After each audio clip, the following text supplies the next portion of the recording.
morning, good afternoon, good evening, and good night, great Biafrans and lovers of freedom. This is Radio Biafra House Service coming to you through Radio Biafra London.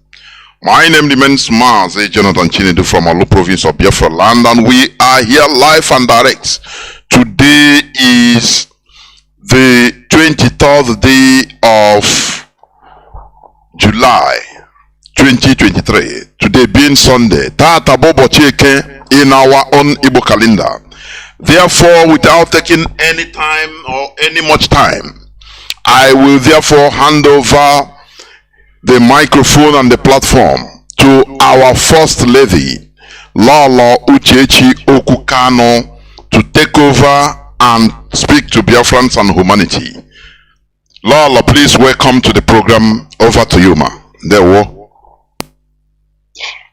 Thank you, Mazi. Thank you. God bless you. Great people of Biafra, lovers of freedom, it is as always a great pleasure to speak to you, to bring to you the voice and message of freedom and encouragement, message of reasoning and of sound mind. So as I say good evening to you from here, good afternoon and good morning to you, depending on where you are listening from.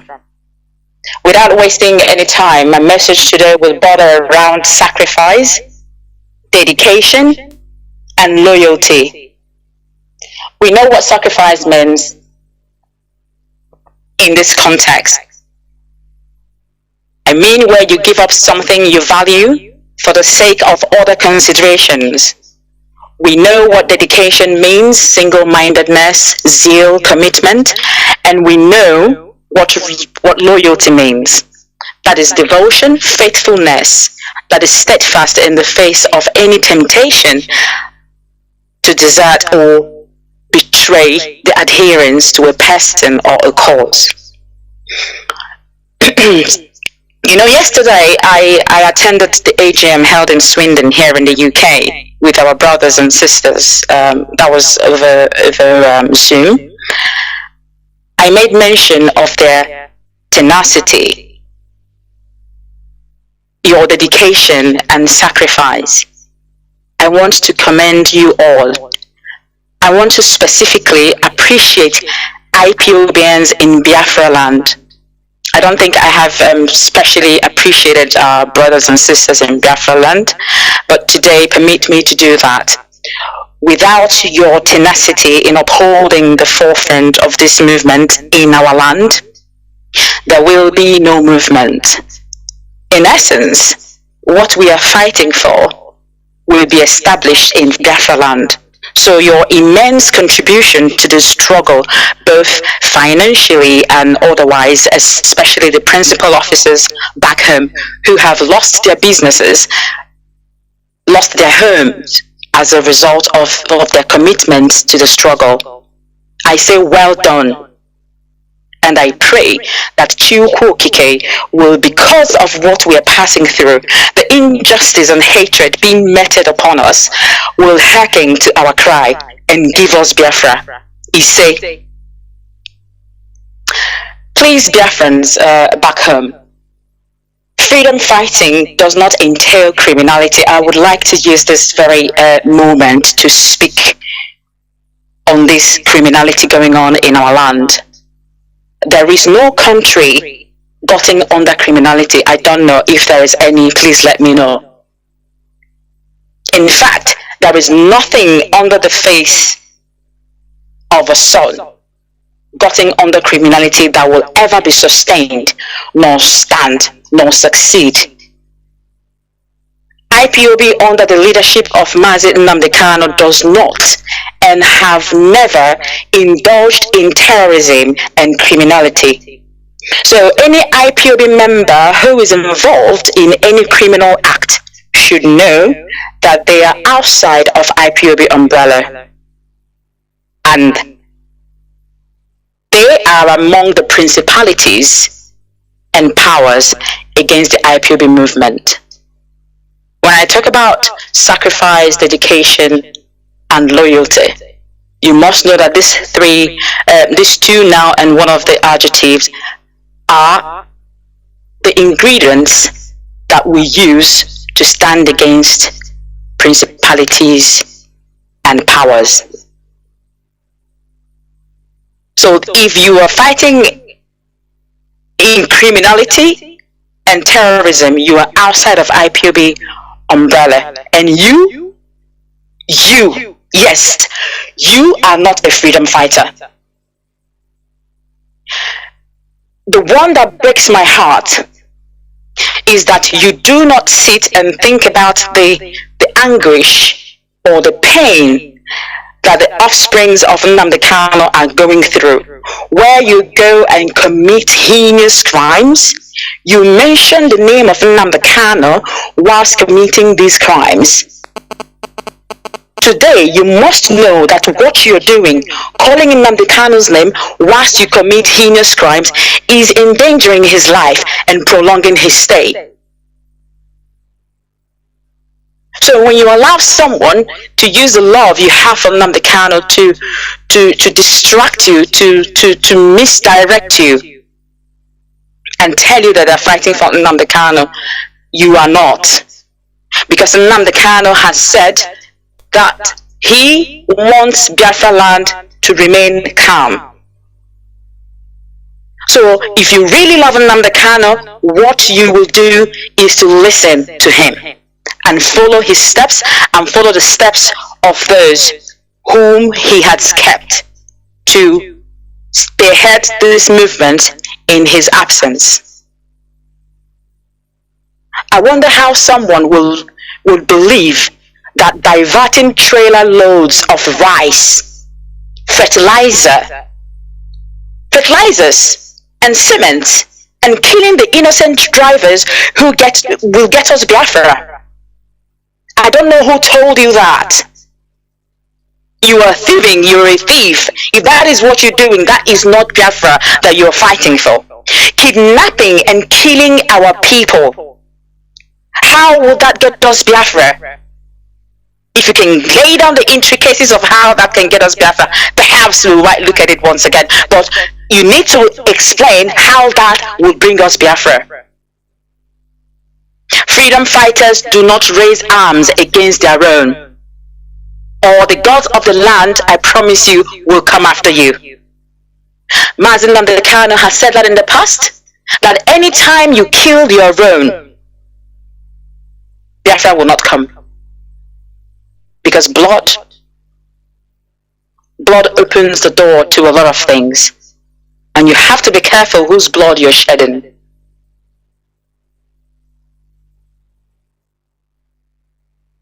Please allow our sisters and brothers, I beg of you, allow our mothers and fathers and children to breathe. We're suffering, we have enough that we're going through under the hands of a Fulani. So you cannot make our home where we should run to for solace hostile.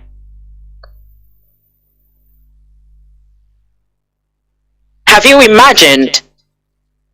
Have you sat down and imagined? Have you sat down and pondered the hatred Biafrans are going through in Nigeria? Have you wondered what we go through in Nigeria? Our businesses are being destroyed in all parts of Nigeria. The hatred is so dark that to register an Igbo name as an organization is hell. That line of government will shamelessly encourage you to register your business or import your goods with a Yoruba or Hausa name. How dare they? They are working assiduously to systematically extinguish the name Igbo. But these principalities are foolishly supporting the government's agenda by killing our own people and making our environment hostile. This hostility spans through locally and internationally because you don't expect investors to invest in any area where there is hostility and terrorism. Do you people actually think? Our brothers whom their goods were destroyed and shops demolished in Lagos Ladipo, Alad, Lalaba International, and other parts of the country. They would look towards home. Also, Chogenama, Irotanolo. They will look towards home, but how do you expect them to come home? How do you expect them to come and invest? Think about that. Therefore,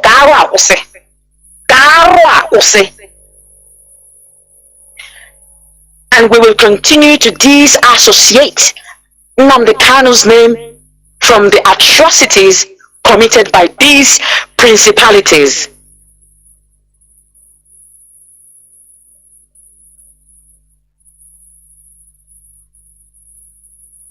We will, is a promise. We will never stop. What we are doing is unrivaled. What IPOB under Nnamdi Kanu, under the leadership of Mazi Nnamdi Kanu is doing is unprecedented in the history of freedom quest or the quest of self-determination. They have never seen a thing like this. They have never seen anything, and a race as special as the Biafrans rising, coming together. Do you know what that means? Do you know what that means? There is a voice in the wilderness now. If you put your ears down, you will hear the Pan-Africanists singing the revolutionary unison of Africa. And IPOB, we must be amongst the protagonists of that very train. We are dedicated, loyal, and have sacrificed so much from deeper parts of our hearts to the deeper parts of our physical endeavors. I would like us to take 1 minute silence to for our fallen heroes, our fallen brothers and sisters.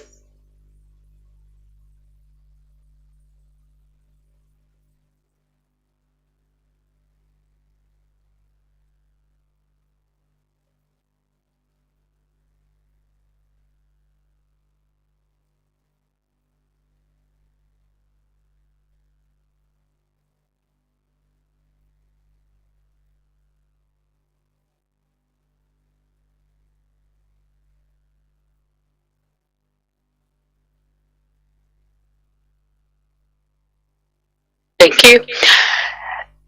I hardly sleep at night as I think about the families left behind by our fallen brothers and sisters.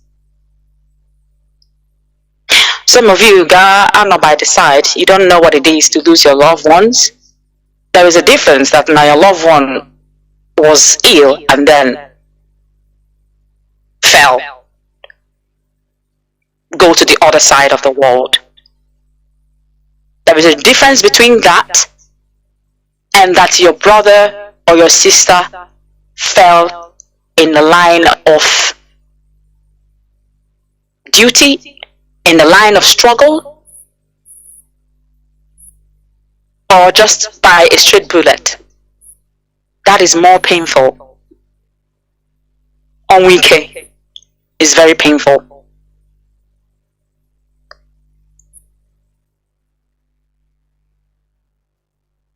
So when I think about the families left behind by these brothers and sisters of ours who sacrificed their lives for us to continue in our quest for freedom, I hardly sleep. Some years ago, I started to extend a hand of help to a few widows who lost their husbands in Biafra land in my own little way, just by myself. And I had a plan to help every one of them to start up a business, start up something small to at least help them to feed their children. But then something happened and I stopped working. Because some of you think I just sit down, I work. Like 5 a.m. I wake up in the cold when it's dark. I work. I drop my little one at school and I zoom off to work. And after work, I pick him from aftercare and we go home, we do things. So I am busy. Or I used to be very, very busy until I became very ill. So I had to stop work. But that project has not changed. I still have in mind to make sure that these women will get something they can start doing. Because I use myself an example. So imagine the people whose husband are never ever going to return home. What is there for them? So as soon as I resume work, that project will resume. As soon as I get well and return to work, I will resume that project. But I want to use this medium to ask us to always extend a hand of help to widows, especially the ones back home. Because even in my pain, I feel the pains of people. Because I am an empath, so I feed off people. I can feel the pains of people. Apart from 1 minute silence that we give to our fallen brothers and sisters, there is another way we can honor our fallen brothers and sisters. Of course, I know that IPOB has been doing their best to look after our own. But I would like individuals to pick up some of these burdens as a weekly offering and monthly tithe and monthly tithe offerings. Let this be your tithe offerings, and God will bless you. But this is who we are anyway. We look after our own. We help our own. Hence, we want a better system where there will be a channel for people in such situations to be catered for. You go, and the government will have a plan, a scheme for certain people, widows, people whose husband fell in the war, people, the veterans. There is a channel. There will be a channel for children. Here, children are giving how much every week? No matter how little it is, if it is worth 1,000 naira every week, it is something for the government, for the people to remember.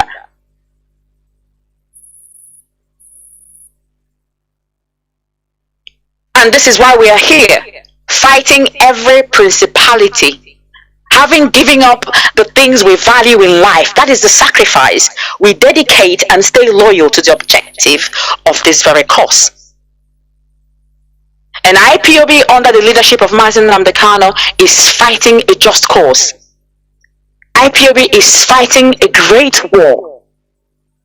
You know, there is a difference between the steps you take to achieve a goal and the goal achieved. When you achieve a goal, the goal will be seen. But not much of the steps taken to achieve that goal will be seen. People, the pain you go through, when you ask to come to a place and you're there, no one actually wants to know how you suffered. Sometimes your vehicle could stop on the way or something would happen, but you were there. So all the tribulations or trials you faced on that road to get to where you were supposed to be, nobody sees it. All everyone knows is that you're there. So I said to our brothers and sisters in Swindon yesterday that it is possible for us to sit today, the 23rd of July 2023, as IPOB members because of the work IPOB leadership and other arms of the movement have done. These principalities and powers worked so hard to include IPOB in the World Terrorist Index. Do you know the painful steps taken by the IPOB leadership to avert that mayhem that would have befallen us? I got on today. Before I proceed, why do you think that after these years, these principalities and power quickly added IPOB to their so-called World Terrorist Index? Why do you think so? They are afraid. It is because they thought they would succeed with the bits, the tiny 5 naira rubbish the infiltrators are doing. They commit here and there and they think, oh, that's enough, let's hang them. Let's place them on that World Terrorist Index. When you saw that IPOB had been added to the World Terrorist Index, world, not wall. Sometimes when you say wall, you might think now I say wall or a holo. It's not a holo. It is proper world. When you saw that this happened, how many people countered it? I nearly had a heart attack. I said, did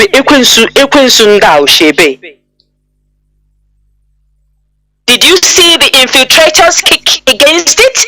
Did you see anybody come and join the IPOB leadership to say, no, we are not a terrorist organization. We are freedom fighters. We are seeking for the independence of our people via referendum. How many of them wrote? They stayed back and they watched, waiting for IPOB to collapse. IPOB went into war, understanding the principalities and power on beast mode. If you notice, I don't say powers, at least not yet. I am not using the word powers. I'm using just power. When I say principalities and power, I use power because I mean Britain, England, UK, and I'm coming to that. The principalities are the Nigerian government and all the infiltrators. You must also know that these infiltrators, they have different factions. They might be principalities anyway, different factions of principalities anyway, the level by level. There is a faction of the ones you call the automated minions. You have the faction of the slimy ones who are unhappy for one reason or another. The faction of the faceless that hide behind masks, which also incorporates fallen angels from the inception of this movement. I see you all. And then there's the faction of the one Nigerianists. This is what IPOB is fighting. These are the principalities that IPOB leadership is fighting. If IPOB did not switch on her own beast mode and counter these principalities and power, every one of us would not be here today. All the sacrifice and dedication poured into this movement would have been for nothing. That would have been the end. That is when you would have known that these powers in the high places actually know everything about IPOB. If you notice, I use powers, and by that I mean the EU, the AU, the United Nations, the British monarch, and the United States, and their arms of poison, which they call media, which they use to brand and spread lies.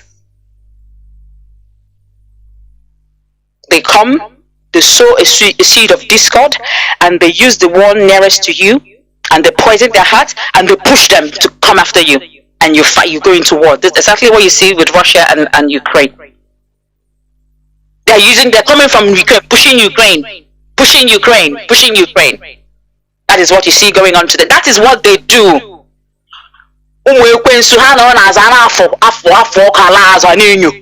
And then they spread their lies all over the place. They went as far as restricting my movement as Nnamdi wife to some countries.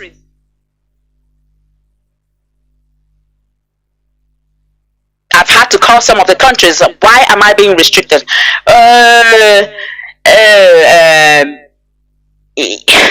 Some say you need to tell us what year how long you've been married to Nnamdi. I have been, my movement to some certain countries have been restricted. But how would you know that? You wouldn't. But I thought I should mention that here today. In fact, I dug into my archive last night and found a couple of correspondences I had with a renowned professor and human rights lawyer in the Netherlands regarding representing my husband in Europe, and all the steps taken to bring Nigeria to ICC in 2015 and 2016. I have absolutely forgotten that I was involved in that very, very movement. That was the first time IPOB took Nigeria to ICC. Have you heard anything else since then? And we've been taking them since then. Have they said anything? Nothing. They have said nothing. Currently, they behave as though they are oblivious of our existence. Regardless what we say, do, I have correspondences from MPs. My MP, our MP, is the same thing. It is the same thing. The foreign secretary, the case handler of my husband, he says the same thing. They say the same thing. Our conny system. Are you okay? As if they have a solution for you. They have none. Oh, there is nothing much we can do. This is the way we can go about it. But IPOB is not letting them sleep. And I want to thank the UK chapter. You keep doing your work. One day, in fact, it's already yielding. It's yielding fruits. So currently they behave as if we are oblivious, or they are oblivious of our existence. We don't exist. They know nothing about us. They pretend that they don't see anything. They see everything we do. But as Mazi Nnamdi said, if we do not do what we are doing today, if we do not do what we are doing now, they will say we rushed into war. That is why we are taking this long step, known by law. As you can see, we are in court with them and we are winning. Buhari, when asked, said, yes, there could be political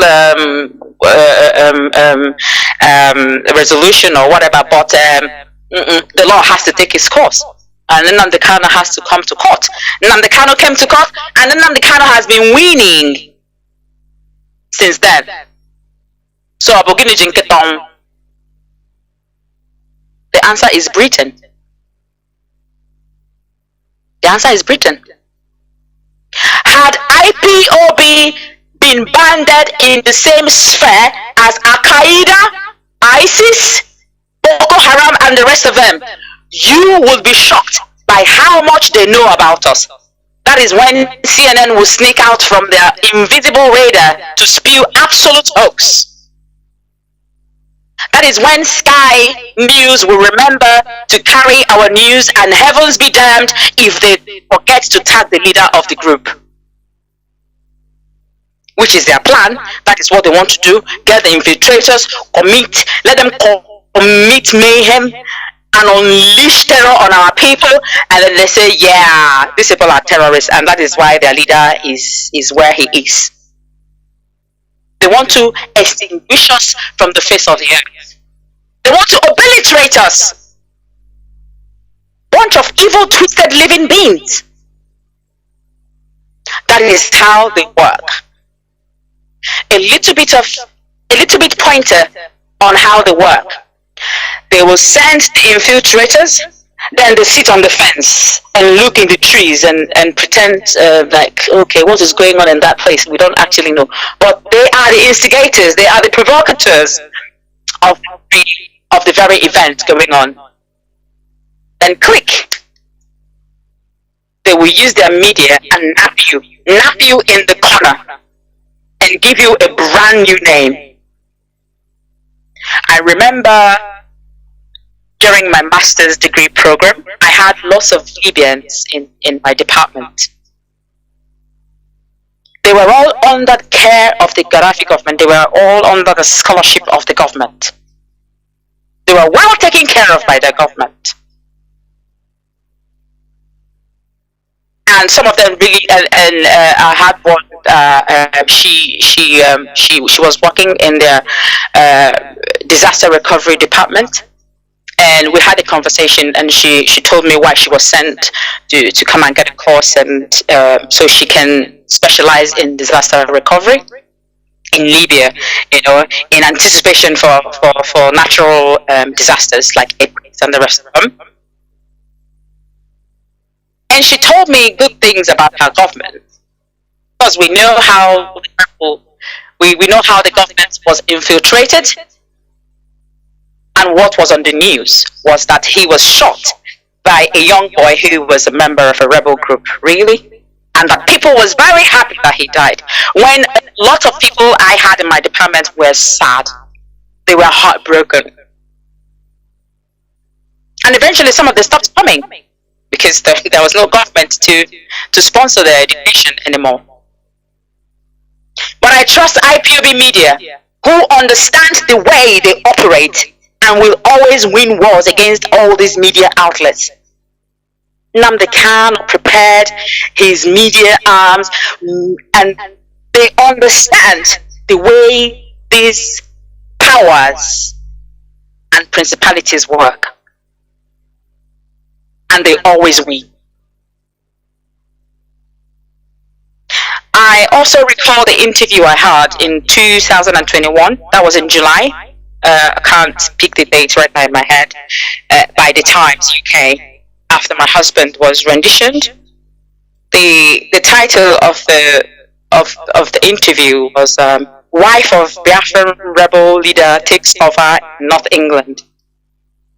That was very displeasing to me, because I know my husband is the protagonist of IPOB and not a rebel, and the only character they could liken him to was Robin Hood. Jokers! Robin Hood. You liken Nnamdi Kanu to Robin Hood of Nottingham.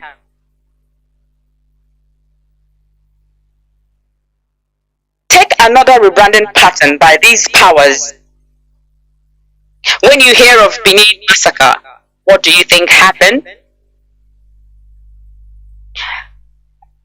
I want to try and not take too much of our time. Britain will disrespect and disregard you with impunity and hope that you show no reaction whatsoever. They rebrand their act of provocation upon the Benin Kingdom and rebranded it as Benin Massacre. I think we all know the story, and that probably will be for another day. Another way of getting to you is by getting those very close to you. If I recall the Ndongan king, how the Portuguese hired some Imbangalans. Imbangalas, they call Imbangalas. They were the tribe, the warrior tribe of Ndongo. Ndongo is now I think we call it Angola. So the Portuguese, during the slave trade, kept taking and taking. They like to take. They like to take seat on you. You must not move around. If you move around, then there's a problem. Is the audacity for me. So they hired some Impangalas as mercenaries, and the new threat, that very threat, forced the Ndongan king to give up any attempts to reconquer his lost territories of Ndongo. This is just to point to you how they operate. They will use the person within or near your territory to try to subjugate you. Now, talk about the Aburi Accord. I will try to round up in the next few minutes, as people's attention span starts to diminish after 30 minutes, and some people don't remember most of the things you say after 30 minutes. I've picked that up at some point. Our eternal father Ojukwu and the three other head of states toasted to their reconciliation and agreement with champagne. I'm just using the final the summary. They toasted to the agreement with champagne. Remember, they all had to travel to Aburi, and that is in Ghana, due due to the tension that brewed after the counter coup. Just that meeting,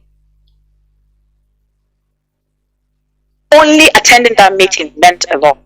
It meant that every party present in that very meeting, wanted a solution to the imminent tension.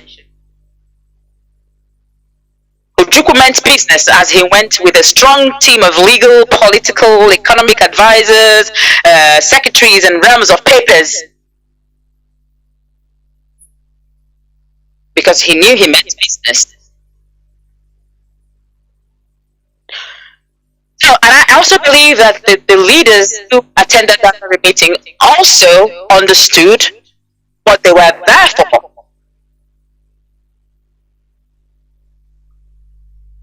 And they toasted to their agreement.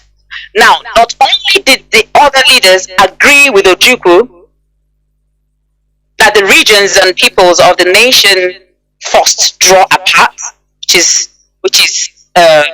free federalism. He practices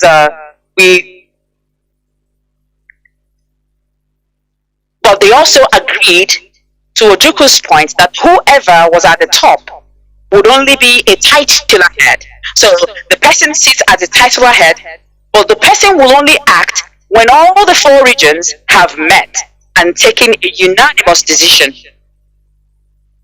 Now, why do you think that they stayed 2 days? They spent 2 days deliberating in meetings, and after reaching an agreement, someone decides to break it.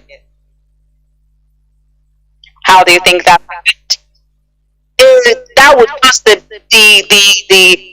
dissolution of Nigeria. That will bring apart. How can you love Nigeria more than your own country? So, how did that come about? That was Britain. That was when principalities and powers whispered to go on. They whispered to go on. And that was how the Abuja Accord failed. Britain, being the power, came in and disorganized the agreement using their principalities who were within. You know the rest.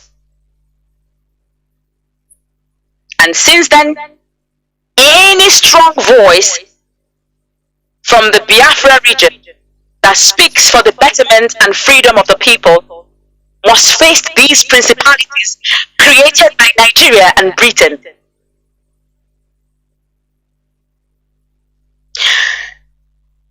We had such principality in 2015, where a principality stationed his devilish friend, who put his political ambition above my husband's health and life, under the guise of representing my husband on pro bono. The full details of what happened is narrated. I narrated that in my book. You might be wondering, what book? What is this book she talking about? Yes. When I visited my husband in the DSS, and we talked about how everything I am doing has come to a halt, which is my work, my businesses, and my charity organization, and the difficulties myself, his sons, are going through as a family in his absence. The difficulties the little one has to deal with in school because of his father's absence. My social life, because as a wife of a freedom fighter, I will not go to just anywhere. I will not speak to just anyone, because there are enemies unknown. Those of you on the social media, have you seen the insults and lies going on social media about me? I'm not on social media, but I do get told. I have relatives on social media. But it doesn't bother me. I see those people as people who are below the belly of the snake. And that means the lowest of the lows. when someone is below the belly of a snake, the person is the lowest of the lows, lower than them all. Because 100% of these people know nothing about me, and 97% of them have never set their eyes on me. So when you indulge in talking about someone you know nothing about and insulting that person who did nothing to you, you are a donkey. Donkey. My father was a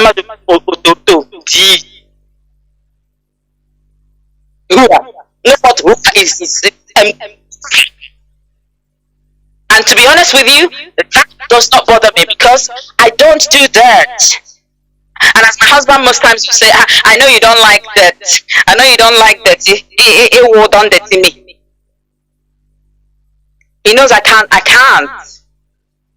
bothered because the frequency that I operate in is far above your limit. So I really won't blame you if you look at me and you think, oh my God, I don't believe there's such person in this world. Let me drag her into the gutter where you and your fellow pigs are playing with delight. But believe you me, I won't get in there with you because I don't do dirt. I don't do dirt. Another lie that I need to debunk here is that our little son won the sum of $500,000, the sum of $500,000. I saw a particular in fact, it was my husband's uncle, the wife sent it to me, his uncle's wife sent it to me. And I said, see, I've seen this. Said this one is different. This one is different. This one has $500,000. The other one was $5,000, and this has that became the picture. I'm like, are you serious? So later, I still ignored it. Anyway, I don't have time. I've been very ill. I got a few phone calls, which had to explain, telling these people that the news is a hoax. Is a hoax. It's not true. It is not true. Our latest one did not win any $500,000. It's not true. People who are not on social media were talking about it, and the wicked thing about this lie is that was the time the financial burden of my medical treatment became very critical. A few people asked me during the 30th of May, and I was surprised. I'm like, this is very serious. I don't take it seriously, but people are really asking. So it means some people believe that Nnamdi Kanu's son won $500,000. That is a hoax from the pit of hell. I don't know where that came from, but that was propagated to hinder, I believe, to hinder me from getting any financial help or anywhere. I don't know what it is in the East, but I'm trying to put one and two together. I don't get it. These are some of the principles that I deal with as a wife of a freedom fighter. This is the principality that I deal with as a wife of the Kanu. The sacrifices that I have made and still making. So in all these, my husband suggested to me, and he said, I mean, when we were talking about the difficulties we're facing as family, he suggested to me, you've always wanted to write it. Why don't you write a book? And I said, okay. And I started. This book is an X-ray of my life. It is an X-ray of my life as the wife of a freedom fighter. True life story. From the very first day Nnamdi Kanu set his eyes on me till date. It is a book with names, locations, evidences, and details of all the events that occurred around me as the wife of the freedom of Nnamdi Kanu, the freedom fighter. The good, the bad, and the ugly. Biafrans. The book is on 80% completion, and I promise you, it will be a bomb. So strap your seatbelt and wait for that book. So many things that you do not know about and will never know will be made known to you in that book. Wait for it. Sorry, I had to digress. I had to just digress to that very point anyway. So going back to the principalities of 2015, where a supposed counsel who was supposed to defend my husband was rather using my husband to cash out and climb his political ladder.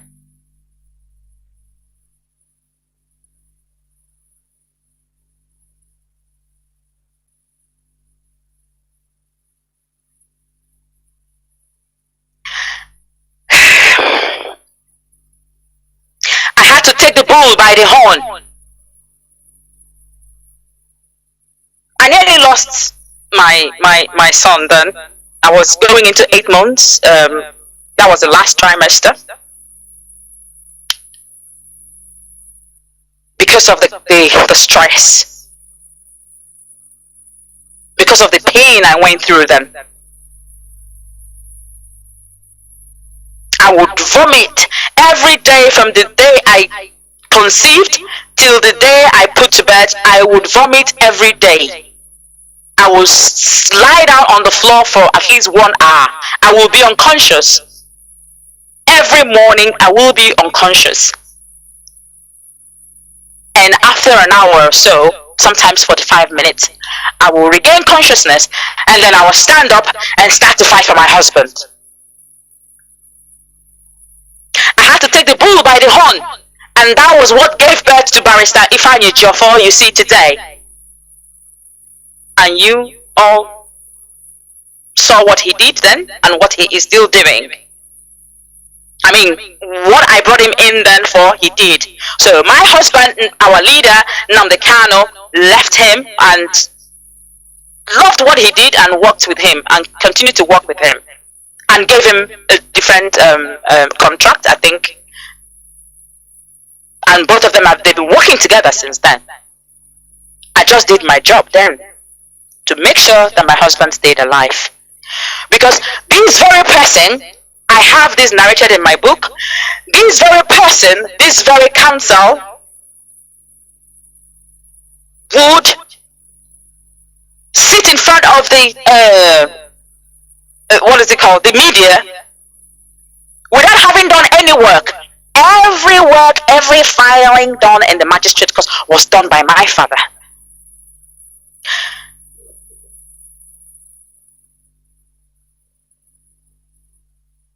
And because some of us don't talk doesn't mean that, in fact, when people don't actually tell their own part of the story, you should be afraid. Because America has Ikwado.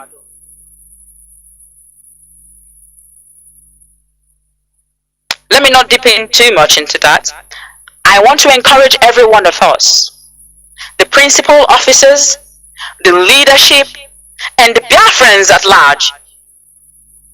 Do not be discouraged whenever you are faced with these principalities, because they will always attack you whenever you're doing the right thing or in the right direction of this movement. Nobody knows that I have been very sick, very, very sick.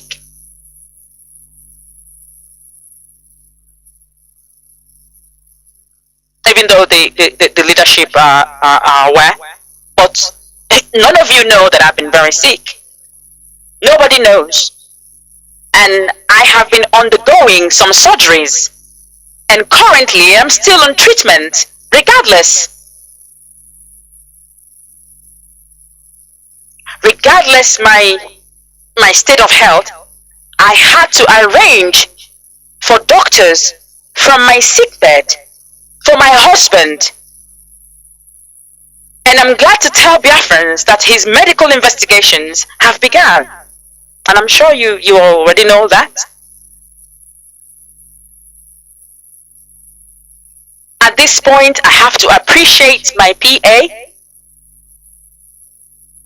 Chioma. She has been more than a PA to me. She's been a sister to me. When no relation, no sister, no brother, no friend, no husband was to see me through, this life-threatening surgery. She was there for me. She had to come. Because according to the medical law, I cannot undergo that important procedure because I need an adult. There must be an adult with me. So by the time I returned to the land of living, this happened on the 4th. By the time I returned to the land of the living, she had already collected my little boy from school. In fact, I had some medical procedures that I had to go back on my feet. Some medical procedures that I had before that very one I had on the 4th.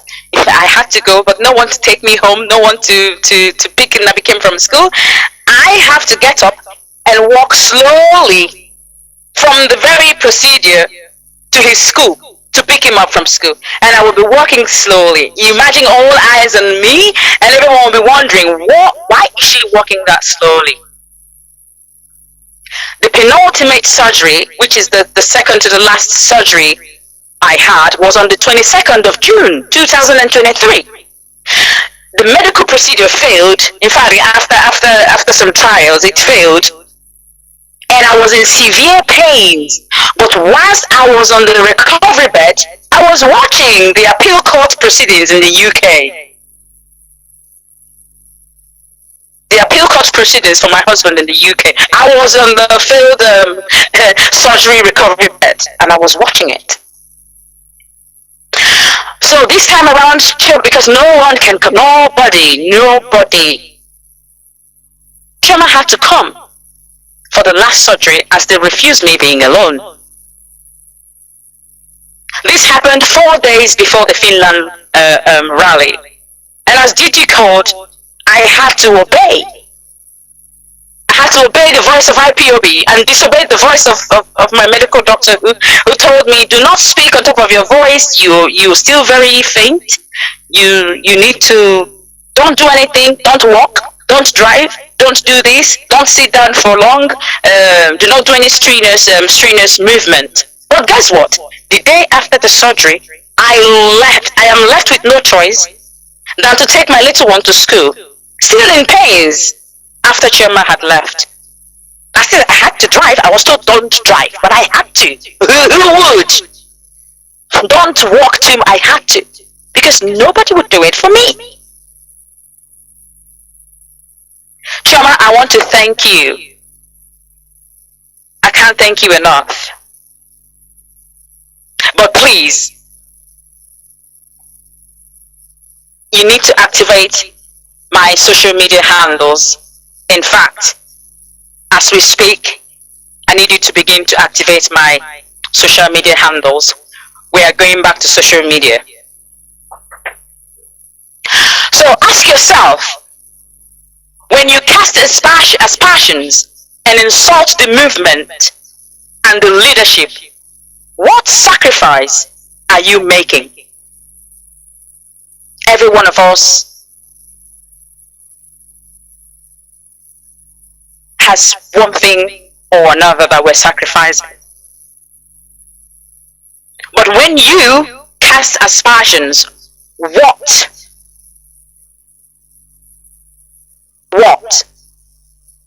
sacrifice are you making? Ask yourself that question. Probably your data and your returns from your paymasters, and you use your data to call names. Those name callings, they mean nothing. I see them, I call them ad hominems. You have ad hominem, you have ad hominem fallacy. And when you are in that mode, your frontal lobe is dormant, doesn't work. And because you're pugnacious, impetuous, and impertinent, your actions and behavior depicts insanity, depicts insanity. Like you can't reason, you running around like only. Once again, I want to appreciate all Biafrans all over the world. The principal officers, the leadership, and Umakwani. Speaking of Umakwani, please, DOS and Biafrans back home. I have a worry that we are accepting the fact that our children cannot study history in school, can't learn anything, don't know anything about our history. Let us all rise up to make sure that Igbo language and the history studies are being taught in schools. Our petitions or whatever, let's start to write. Because if you put your ears to the ground, you will notice that Africa is beginning to raise her voice. Africa is rising. There is a sound of revolutionary union for Africa by Pan-Africanists. And we know that Mazi Nnamdi is a Pan-Africanist. And we must be among the protagonists of this new song. I, for one, I am a lover of sound mind and of sound reasoning. So our children must be trained in that line to stand against principalities and powers in the future, to reason rationally and not emotionally. Thank you for your time. Thank you for listening. It's a pleasure. I really appreciate you all, and I thank you for this very honor. May Chukwu Okike Abiama, onye nke pụrụ ime ihe niile, bless and protect you all. Ise, Ise, Ise. This is Radio Biafra, and this is where we worship. From me, from here, it is good evening.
you want to put your feet on fire like this? What you don't know is bigger than you. If you're standing on the road, blocking people who want to go in, and you're dragging me slow. But what you don't know, brother, it's a matter of time. Truth to prevail on your agenda, to make me cry and to make me complain. Oh my sister, no matter how you try.